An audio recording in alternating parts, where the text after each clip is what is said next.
I want to acknowledge, because of mass, a lot of people don't know who is here. And Councilwoman Jessica Are here with us. She's in the program.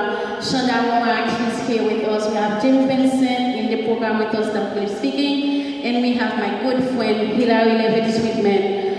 She will be leaving soon because she's in the program. She has to go get the kids, but because she always committed when it comes to support minorities, I have to tell you that. 2 years ago, it's irony. 2 years ago, Hilary and I, we were in Warwick, put this thing together of the treatment of children in cage.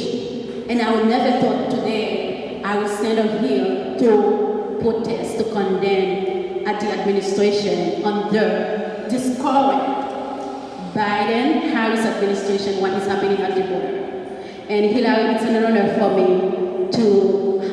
to have you here and to be your friend. And you always fight the good fight.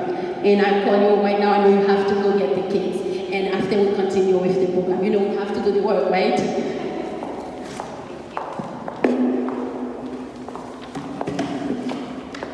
Thank you so much for all you do and for this event, and not only Councilwoman in East Germain, but Councilwoman near the Fortune and Dr. Marley Germain for organizing this. Thank you so much. It's important to call all of our attention to the abhorrent treatment of Haitian people at our southern border. I am proud to stand with all of you, and I'm here to say that America, we can and must do better. We cannot stand by when human rights are under attack. We cannot be silent while violence is perpetrated. We cannot be neutral in the face of systemic racism. So the documented violence that's caught the nation's attention in the last week is obviously very jarring. Haitian migrants, many of whom are asylum seekers, are being subjected to a trifecta of oppressions: anti-Black racism, anti-immigrant prejudice, and a rejection of human rights. It's symptomatic of an enduring pattern of systemic racism targeting Haitian people in particular in U.S. immigration policy. I'm sure some of you know that Haitians are already denied asylum at a higher rate than almost every other nationality in the United States. So we as the United States have both a moral duty and a legal duty, an obligation to accept, protect, and treat with dignity all who seek asylum in our country.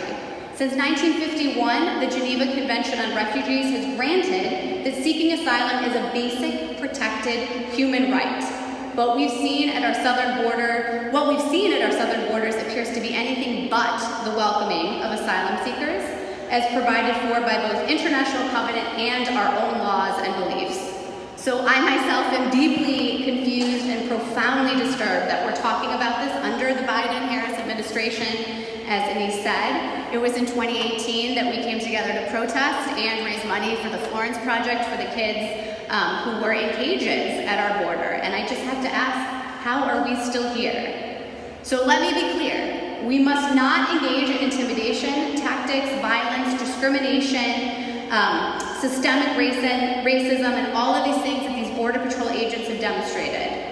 In light of all this, the flaunting of codified protections for asylum seekers, the trampling of human rights evident in these border agents' actions, it's even more appalling that the Texas Governor Abbott would signal support for the assault on Haitian asylum seekers by promising to hire the very officers implicated. Although I'm sure we all have something to say about what's going on in Texas in some way, shape, or form these days. But the scenes that have been shared with the world from our southern border are reprehensible and a blight on our already tarnished reputation as a nation that accepts refugees with open arms. I know in Rhode Island we are welcoming Afghani refugees right now. I trust that we're going to continue to open our borders and our arms here in our state to Haitian refugees and others, and I will fight and continue to fight for all people to be welcomed here. So thank you again for having me and for fighting for our Haitian friends and for all humanity. Thank you so much.